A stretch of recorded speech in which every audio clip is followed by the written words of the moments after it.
श्री बाबा रामदेव जी ने दिया रूपादे व रावल माल जी को पर्चा। रावल माल जी मारवाड़ के शासक थे। महवे नगर में इनकी राजधानी थी।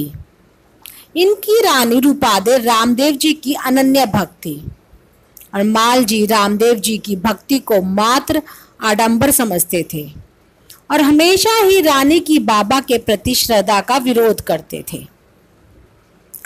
एक समय उस नगर में किसी मेघवाल जाति के घर में बाबा के जम्मे का आयोजन था। रानी रूपादे ने मालजी से जम्मे में जाने की अनुमति मांगी, परंतु मालजी ने उन्हें धर्म जाति की क्रूरतियों से कारण उस जम्मे में जाने से सख्त मना कर दिया और रूपादे को एक कमरे में बंद कर दिया। रूपादे बाबा का मन ही मन में स्मरण करने लगे। तभी बाबा के चमत्कार से उस कमरे के ताले स्वतः ही खुल गए एवं सभी सिपाही मूर्छित हो गए। रानी मौका पाकर उस मेघवाल के घर पहुंच गई जहां पर जम्मा हो रहा था।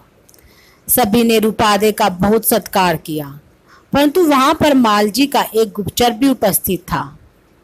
उसने रानी रूपादे की चुगली राजा से करने की सोची और साक्ष्य के रूप में रानी की मोजड़ी उठा के महल की तरफ गया। महल पहुंचते ही वह जो ही राजा को वह मोजड़ी दिखाने लगा तो उसके संपूर्ण शरीर में छाले हो गए और वह अंधा हो गया। तभी रूपादे वहां पर पहुंची।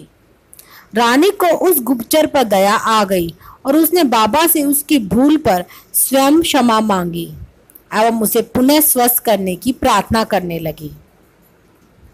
देखते ही देखते वह गुप्तचर बाबा के चमत्कार से पुनः स्वस्थ हो गया और अपनी गलती के लिए रानी रूपादे से क्षमा मांगने लगा। यह सब देख रावल मालजी के आंखों पर बंधी आडंबर की पट्टी खुल गई और वे बाबा की लीला के आगे नतमस्तक होकर बाबा का जयकान करने लगे। यही रावल मालजी आगे उगमसी भाटी से दीक्षा प्राप्त करके मल्लीनाथ के नाम से प्रसिद्ध हुए।